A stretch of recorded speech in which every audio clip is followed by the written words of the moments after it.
The wind screams off the Atlantic on this September morning in 1899, battering the limestone walls of America's most extravagant summer home.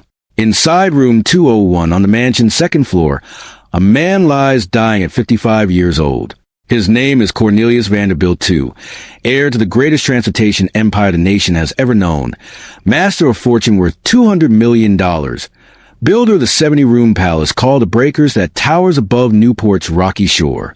Outside his window, 14 acres of manicured garden stretch toward the cliff's edge, where waves explode against New England granite with the percussion of cannon fire.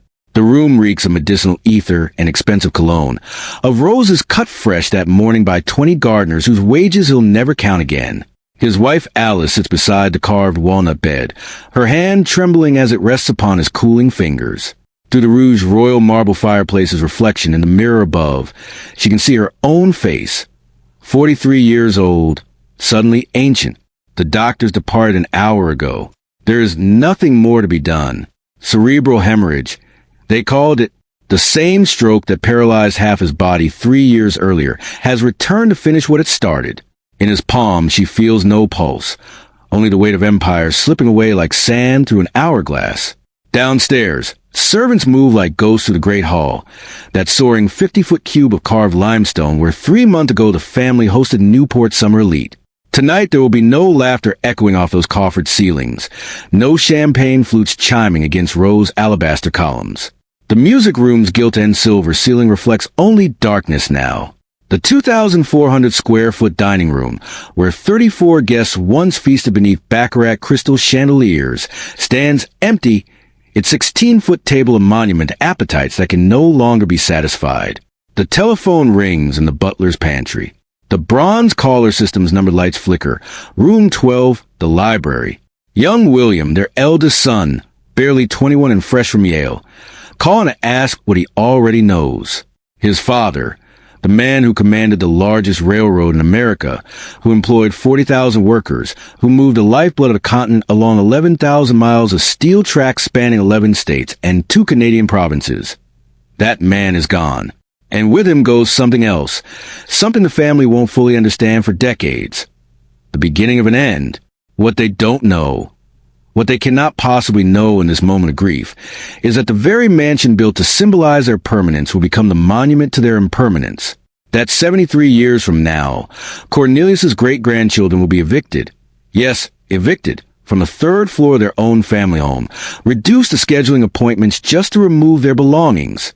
That the Breakers, this cathedral of marble and gold that cost $12 million to construct in 1895 dollars, equivalent to $450 million today, will be sold by his descendants for a mere $365,000 in 1972, less than the price of a decent Manhattan apartment. The Vanderbilt fortune, once larger than the entire United States Treasury, will vanish within 4 generations. Not to war, not to plague, not to stock market crashes or swindlers, but to something far more insidious, the simple, steady erosion of wealth in hands unprepared to hold it. But to understand this fall, we must first understand the rise. We must go back 56 years to a cold November day in 1843 on Staten Island, when the boy who would build the Breakers first drew breath. Cornelius Vanderbilt II was born on November 27, 1843, into a family already synonymous with American wealth, but not yet American royalty. His grandfather, the original Commodore Cornelius Vanderbilt, had clawed his way up from ferry pilot to shipping magnate, borrowing $100 from his mother at age 16 to buy a small boat. The Commodore understood that America's future lay not in the soil, but in movement, in getting people and products from here to there faster than anyone else. He understood leverage before business schools taught it. He understood monopoly before the government outlawed it. Young Cornelius, too, called Cornel by family, grew up watching this empire expand. He attended private schools in Manhattan, learned French and Latin, studied the classics. But his real education came at the dinner table, where the Commodore held court like a king, barking orders at sons and grandsons alike, testing them with hypothetical business scenarios, destroying anyone who showed weakness. Money, the old man preached, was power, but power required vigilance.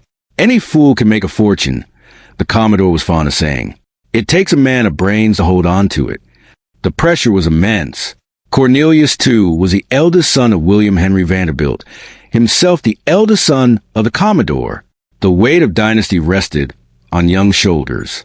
At age 24 in 1867, Cornelius entered the family business as assistant treasurer of the New York and Harlem Railroad. He worked 12-hour days in offices that smelled of coal smoke and ledger ink, mastering the mathematics of tonnage and freight rates, learning how to squeeze profit from every mile of track. He had his grandfather's gift for numbers, his father's appetite for expansion, but he also had something else, a conscience. Cornelius, too, believed in noblesse oblige, the obligation of the wealthy to serve society. He became a strict Episcopalian, attending services twice weekly. He gave generously to charities, funded hospitals, supported universities.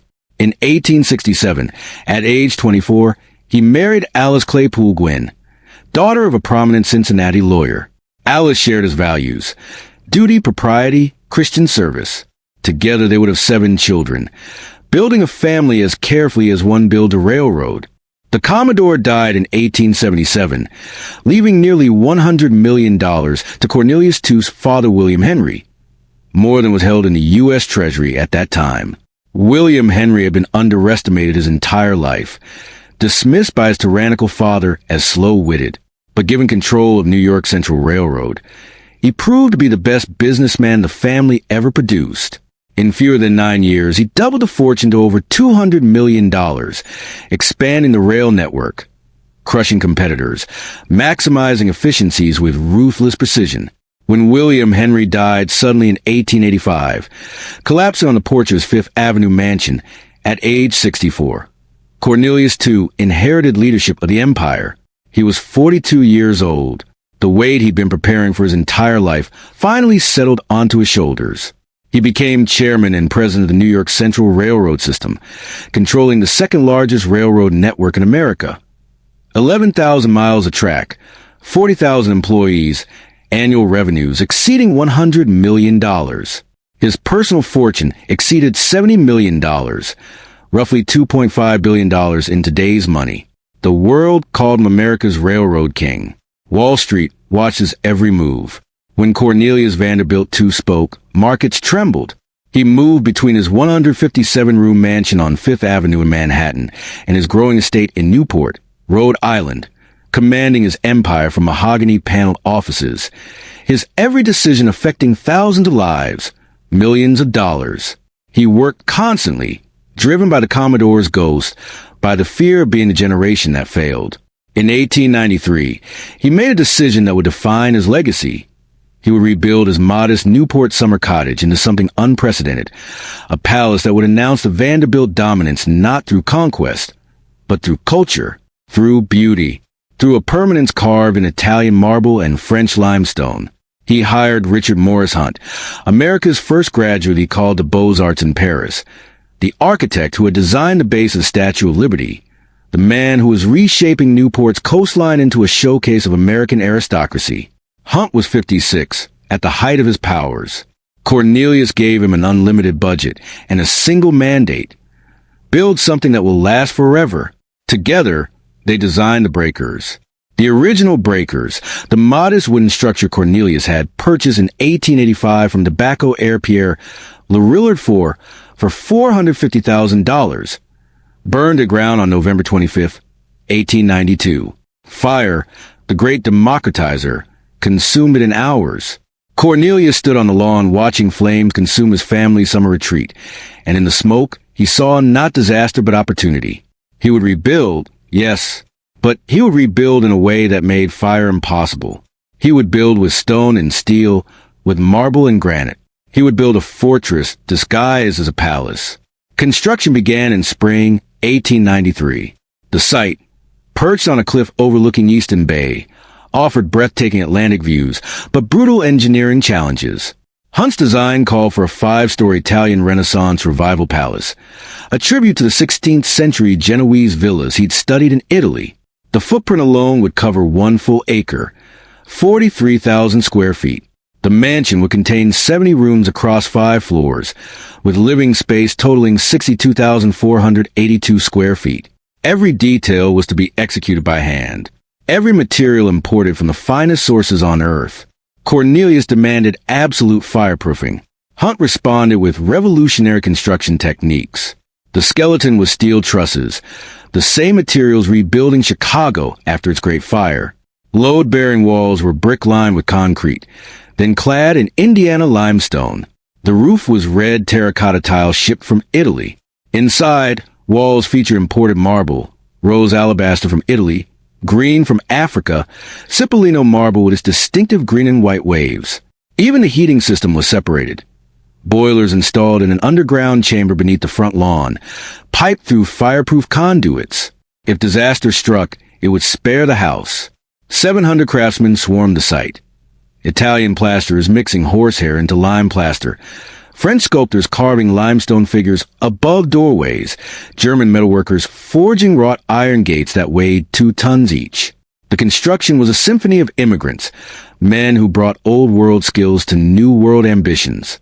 They worked in shifts, dawn to dusk, 6 days a week. Hunt visited constantly, correcting angles, adjusting proportions, obsessing over sight lines and symmetry. The exterior gates were Baroque masterpieces. 30-foot-tall wrought iron set in a 12-foot limestone fence that bordered the property on 3 sides. The fourth side, the ocean side, required no fence. 300 feet below, the Atlantic Ocean raged, a natural moat that made the breakers impregnable from the east. Visitors approaching the main entrance saw the gates first, intricate ironwork depicting acorns, the Vanderbilt family emblem, symbolizing strength and longevity. The symbolism was everywhere, in the carvings and the mosaics, in the very bones of the building. The construction cost has been variously reported as between $5 million and $12 million in 1895 dollars.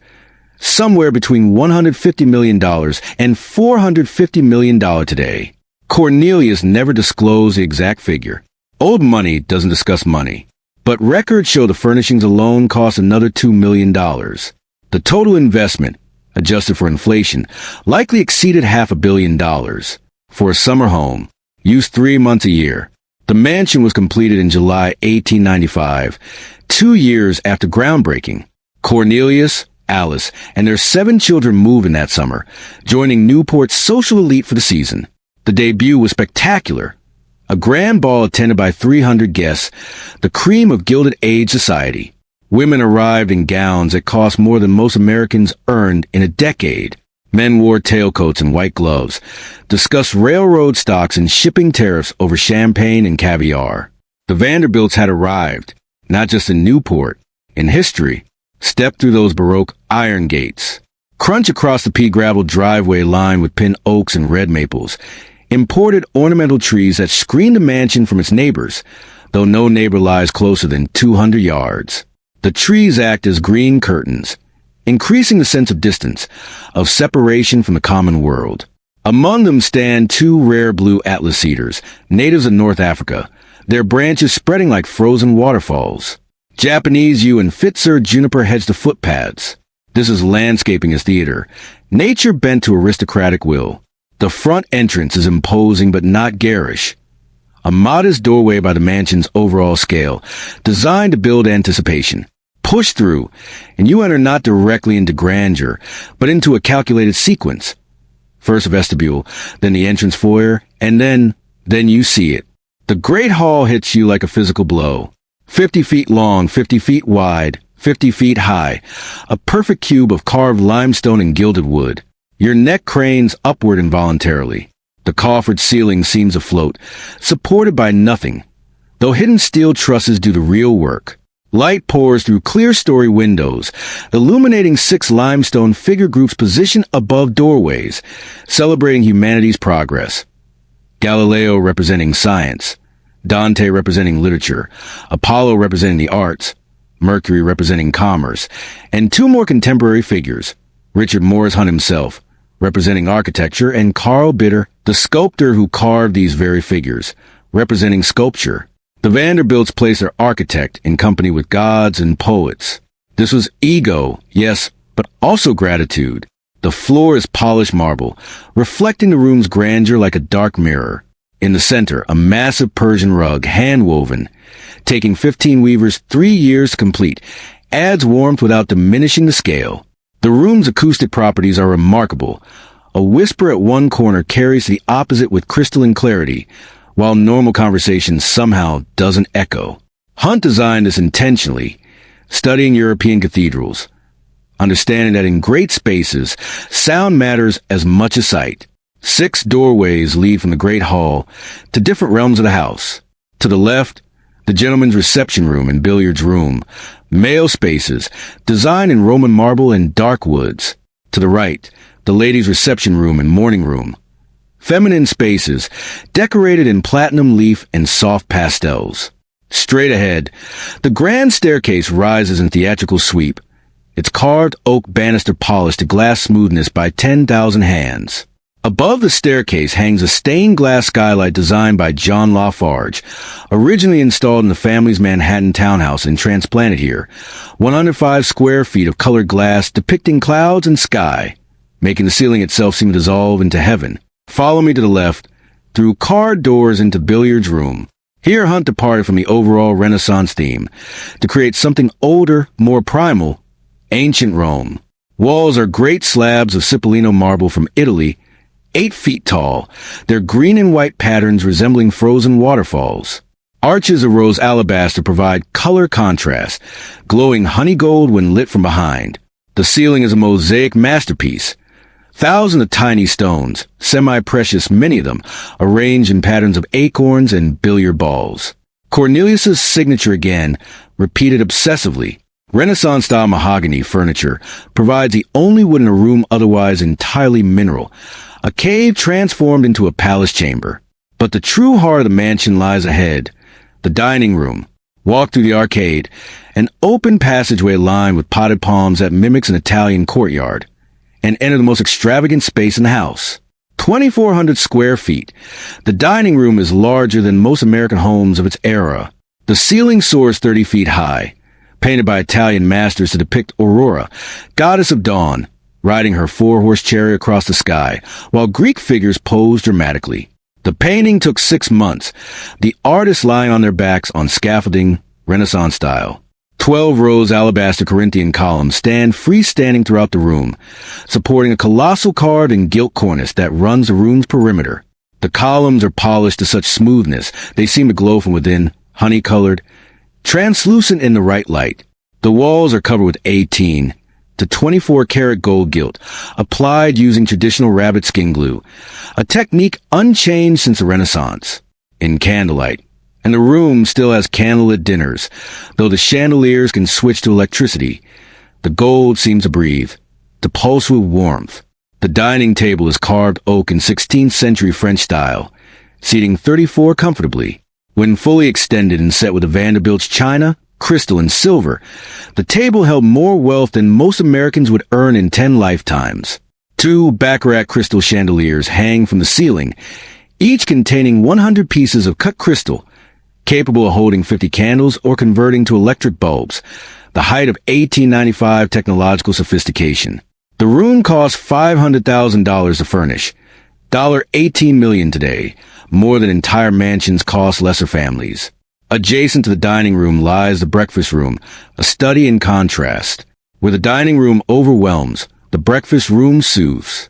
Modified Louis XV style paneling in cream and gold, intimate seating for 12, morning sun flooding through east-facing windows. This is what a family ate daily, where Cornelius reviewed railroad reports over coffee, where Alice planned social schedules, where children were instructed in manners before being excused to play. The furnishings are still extravagant. Every chair costs more than a worker's yearly wage, but there's a domesticity here, a humanity absent from the staterooms. Back through the arcade and across the Great Hall lies the music room, and here Hunt and his French collaborator Richard van der Boyen created something approaching heaven. The room was designed for recitals and small dances, an open rectangular space with a gilt coffered ceiling lined with silver and gold. The ceiling molding is elliptical, inscribed in French with words meaning song, music, harmony, and melody. Around the edges, the names of famous composers: Bach, Mozart, Beethoven, Handel. The message is clear. In this house, Art matters. Vanderbilt money serves beauty, not merely appetite. The fireplace is Campan marble from the French Pyrenees, a pale stone with reddish veins, chosen to complement the room's gold tones. The piano is Second Empire French mahogany, ormolu mounted, a $50,000 instrument in $1,895, over $1.8 million today. Cornelius played violin, Alice played piano. They hosted chamber concerts here, intimate performances for Newport's cultural elite. It was their way of saying, we are not merely rich, we are cultured. We are European in taste, American in ambition. The morning room completes the first floor's grand circuit, designed entirely by Jules Allard and Company of Paris. This communal sitting room faces east to admit morning sun. Platinum leaf panels illustrate 8 of the 9 muses: art history, dance, music, tragedy, comedy, love poetry, and epic poetry. Only astronomy was excluded, though no one knows why. The woodwork and furnishings were designed and constructed entirely in France, shipped in pieces to Newport, and assembled on-site by French craftsmen who spoke no English. They worked from architectural drawings, fitting pieces together like a three-dimensional puzzle.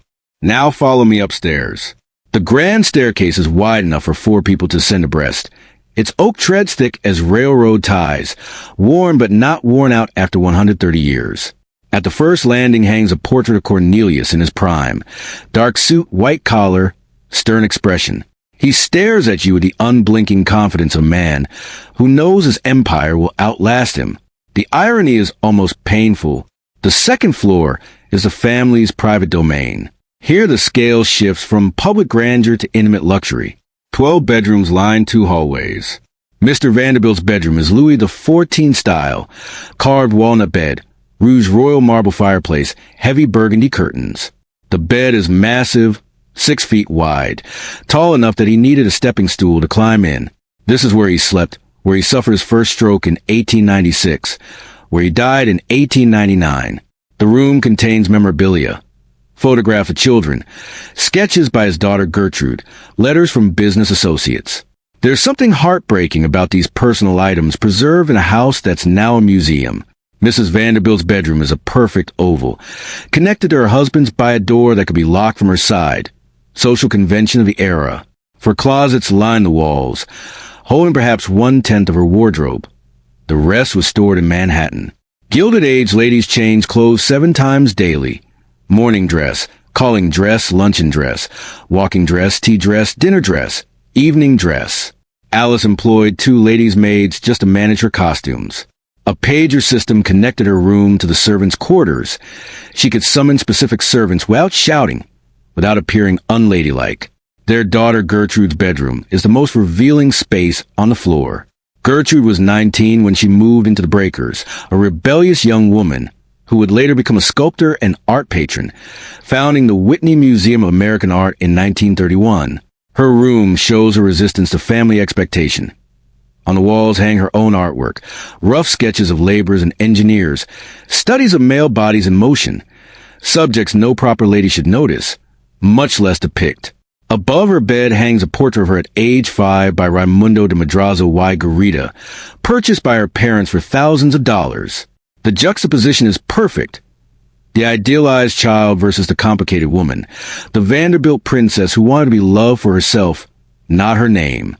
The upper loggia, opening east of the Atlantic, serve as an informal living room. During summer, the glass doors could be opened, creating a breezeway that cooled the entire house. Primitive air conditioning via ocean wind. The walls are painted marble. Not real marble, but plaster painted to look like marble, a small economy that would have shocked visitors if they'd known. The ceiling depicts 3 canopies covering sky, a Trompe l'oeil masterpiece. Beyond the windows, the lawn stretches toward the cliff edge.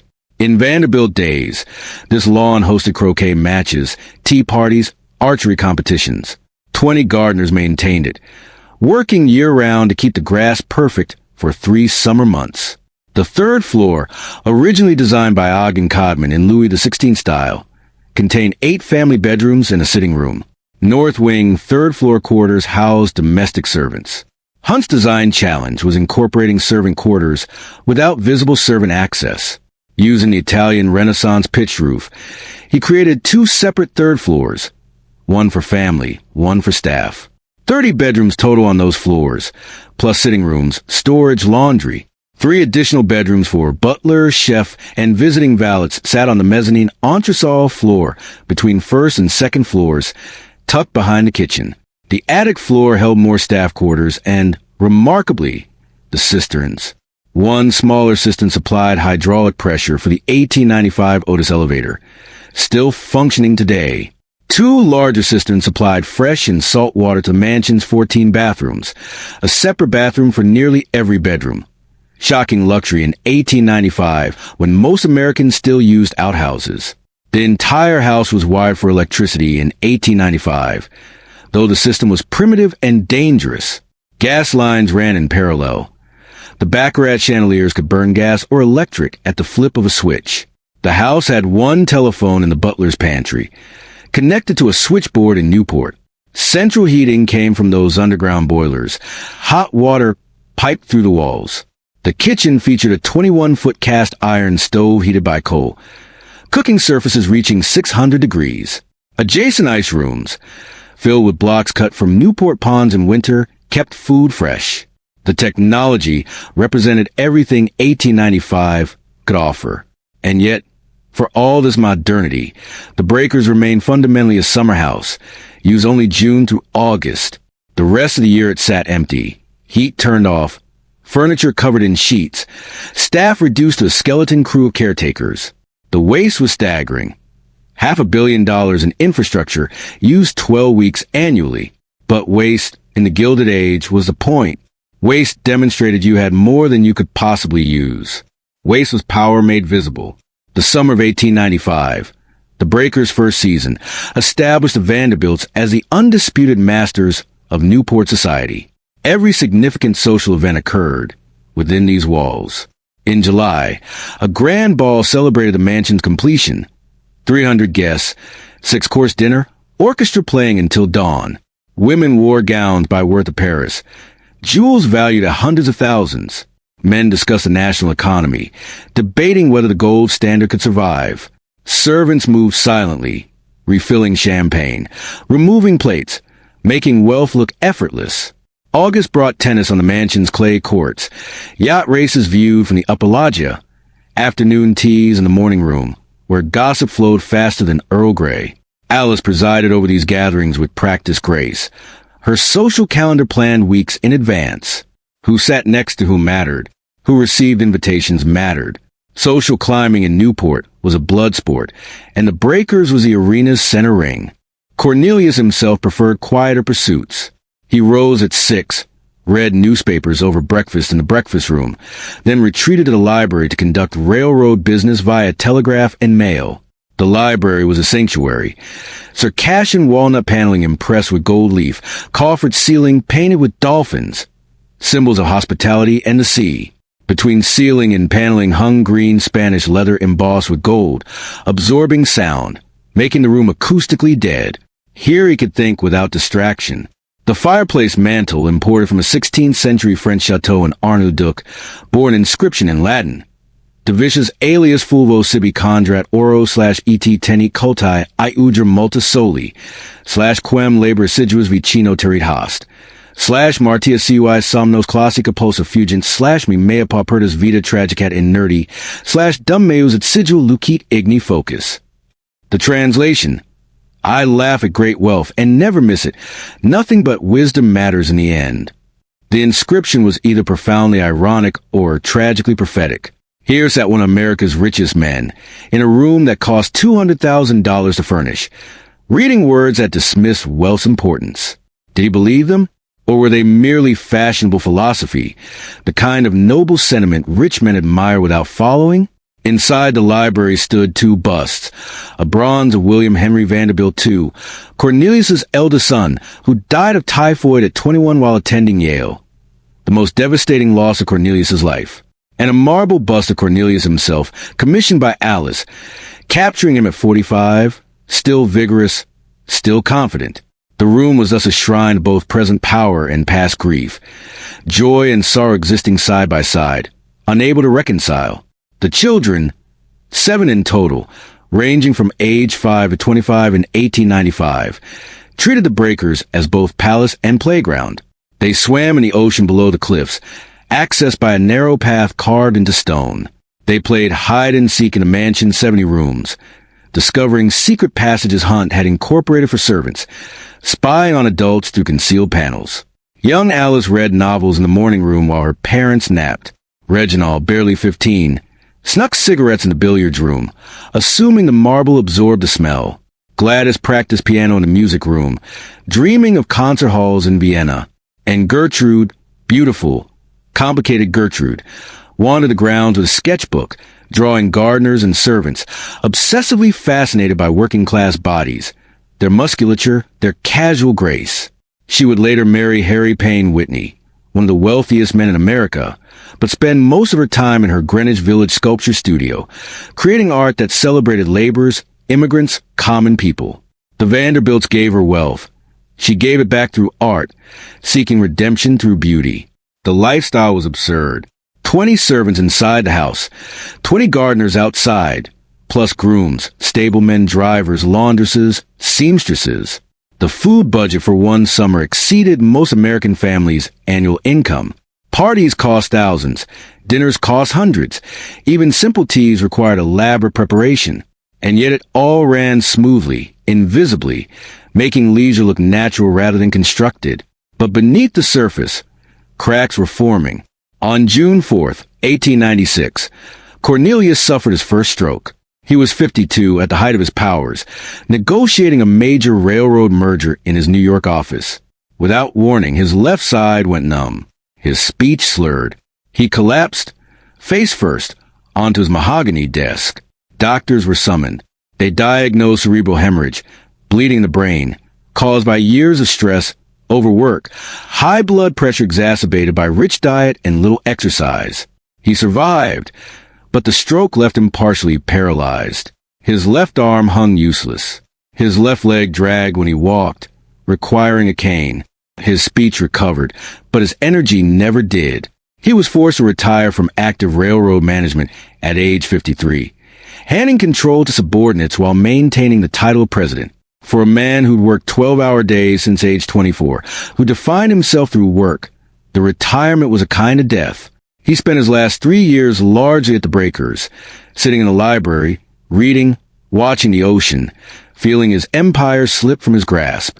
Alice tried to maintain normalcy, hosting dinners, organizing entertainments, but her husband's shadow hung over everything. He was present but absent, physically there but spiritually diminished. The library inscription mocked him now. What is wisdom worth when you've lost capacity to use it? His children visited dutifully. Young Alice, his eldest daughter, read to him. Gertrude showed him her sketches. The boys, Cornelius III, Alfred, Reginald, discussed business matters he could no longer influence. Everyone pretended normalcy, performing family as theater, trying to will vitality into a man who'd lost the ability to care. On September 11th, 1899, Cornelius suffered a second stroke. This one was catastrophic. He lost consciousness immediately, never waking. Alice sat with him through the night in their bedroom, watching his breathing slow, feeling his hand grow cold. He died at 6:05 a.m. on September 12, 1899, at age 55. The cause, officially, cerebral hemorrhage. The real cause, the weight of empire crushing the man beneath it. The funeral was held at St. Bartholomew's Church in Manhattan. The church the family had largely funded. 2,000 mourners attended, including J.P. Morgan, Andrew Carnegie, the Astors, every titan of American industry.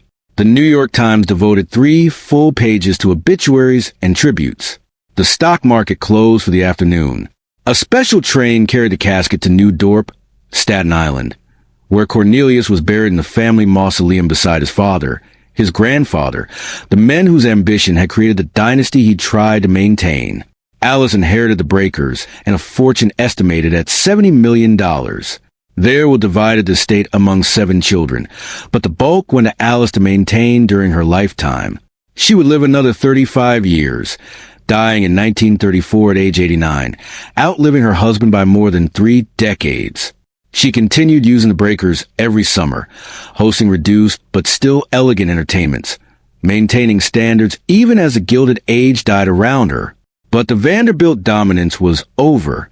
Cornelius's death marked the turning point, the moment when accumulation stopped and dispersion began. In 1948, Alice's youngest daughter Gladys Genii leased the breakers to the Preservation Society of Newport County for $1 per year. The mansion had become a burden. Property taxes exceeded $50,000 annually. Maintenance cost another $100,000. And the Vanderbilt fortune, while still substantial, no longer made such expenses trivial. Gladys recognized reality. Better preserve the house as a museum than let it crumble into ruin. The Preservation Society opened the breakers to public tours in 1948. For the first time, ordinary Americans could walk to the Great Hall, gawk at the dining room's gold ceiling, imagine themselves as Gilded Age aristocrats. The irony was perfect. The house built to exclude the public now survived by welcoming them. Democracy's revenge, delivered with a ticket price. Gladys retained an apartment on the third floor, living there summers until her death in 1965. Her daughter, Countess Sylvia Sapri, inherited this arrangement. In 1972, facing mounting financial pressure, Countess Sapri sold the breakers and 90% of its furnishings to the Preservation Society for $365,000, equivalent to about $2.7 million today. For a mansion that cost $450 million to build, inflation adjusted, the sale price was catastrophic. But by 1972, estate taxes and maintenance costs had consumed the family's liquid capital. They sold not because they wanted to, but because they had no choice. The sale agreement granted Countess Sapri life tenancy on the third floor. When she died in 1998, the Preservation Society agreed to let her children, Paul and Gladys Sapri, continue living there. But in June 2018, after 20 years, the Society issued an ultimatum disguised as a joint announcement. The third floor's 120-year-old plumbing and electrical systems, they claimed, were dangerously outdated for residential use. The family had months to vacate. Their lifetime home was being reclaimed. The Zapris contested the eviction privately, but ultimately complied. They were given a deadline and what amounted to a legal ultimatum. To remove their belongings, they had to schedule appointments and be escorted by Preservation Society employees, strangers supervising the dismantling of their childhood. 120 years of family history, packed into boxes, hauled away under supervision. Their cousin Jamie Wade Comstock called it completely absurd. Others called it inevitable. The truth lay somewhere between. The Preservation Society had legitimate concerns. Aging infrastructure in a National Historic Landmark does pose risks, but the timing was suspicious. The eviction came after years of Sapri family opposition to the Breakers Welcome Center, a $4.2 million visitor facility the Society built on mansion grounds despite vocal opposition from Gloria Vanderbilt, Anderson Cooper, and multiple family members. Critics saw the eviction as retaliation disguised as safety concern. Historic preservationist Michael Henry Adams noted the difference between American and European approaches to historic homes. In the UK, the National Trust often highlights residents still living in historic houses. Highclere Castle, the real-life Downton Abbey, remains home to the Earl and Countess of Carnarvon while welcoming thousands of tourists annually. The arrangement enhances authenticity. Visitors see living history, not just preserved museum. But America's preservation philosophy emphasizes sanitization over continuity. We prefer our history dead, our mansions empty, our authenticity artificial. So the Vanderbilts were expelled from their own palace. The irony approaches Greek tragedy. Cornelius too built the Breakers to establish permanence, to create a dynasty that would endure for centuries. 119 years later, his great-great-grandchildren became homeless refugees from their own family home. Not through war, not through natural disaster, but through the simple mathematics of generational wealth dispersion, colliding with modern property management. The Vanderbilt fortune, once exceeding the entire U.S. Treasury, had vanished. How does a $200 million fortune disappear in 4 generations? The answer is simple and devastating. Mathematics. When William Henry Vanderbilt died in 1885, he divided his $200 million fortune between his 8 children. Cornelius II, as eldest son, received the largest share, approximately $70 million, plus control of New York Central Railroad. But even split 8 ways, each child received generational wealth. The problem was what they did with it. Third-generation Vanderbilts didn't just spend their inheritances. They spent them faster than investment returns could replace them. They built multiple mansions, each costing millions. They bought yachts that required crews of 50. They maintained stables of thoroughbred horses. They hosted parties costing hundreds of thousands. They married into European nobility, financing dowries that drained family coffers. And critically, they failed to reinvest in productive assets. The railroad business was declining. Trucks, airplanes, and automobiles were eroding rail's monopoly. But Vanderbilts didn't diversify. They spent and spent, assuming the money was infinite. By the 4th generation, Cornelius II's grandchildren, the fortune had fragmented into dozens of smaller inheritances, none individually large enough to maintain Gilded Age lifestyles. Cornelius III, Cornelius II's eldest son, squandered his inheritance on gambling and mistresses. Reginald Claypool Vanderbilt, Cornelius II's youngest son, burned through his share so quickly he died nearly broke at age 45, leaving his daughter Gloria Vanderbilt, fashion designer and mother to Anderson Cooper, a trust fund rather than outright wealth. Gloria Vanderbilt once said her mother told her there was no trust fund. This was partially true. By the 1970s, Vanderbilt wealth was tied up in real estate, art collections, and trust designed to delay rather than prevent dissolution. Anderson Cooper, Gloria's son and successful CNN anchor, has stated publicly he expects no inheritance. The Vanderbilt money is gone. The numbers are stark. Cornelius Vanderbilt's 1877 fortune of $100 million, adjusted for inflation, equals roughly $3 billion today. If invested conservatively at 7% annual returns, well below stock market averages, that $100 million would have grown to over $500 billion by 2026. Instead, it's gone, vanished, spent on mansions and yachts, on parties and palaces, on the maintenance of lifestyles that require constant capital hemorrhage. 70% of high net worth families lose their wealth by the 2nd generation. 90% lose it by the 3rd. The Vanderbilts weren't exceptional in failure. They were typical. What made them exceptional was the height from which they fell, and the monuments they left behind to document that fall. Today, the Breaker stands as Rhode Island's most visited attraction, drawing approximately 450,000 visitors annually. The Preservation Society charges $32 per adult for admission, generating over $14 million in annual revenue. The mansion, once a private summer home used 3 months yearly, now operates year-round as a commercial enterprise generating more revenue than it did during the Vanderbilt era.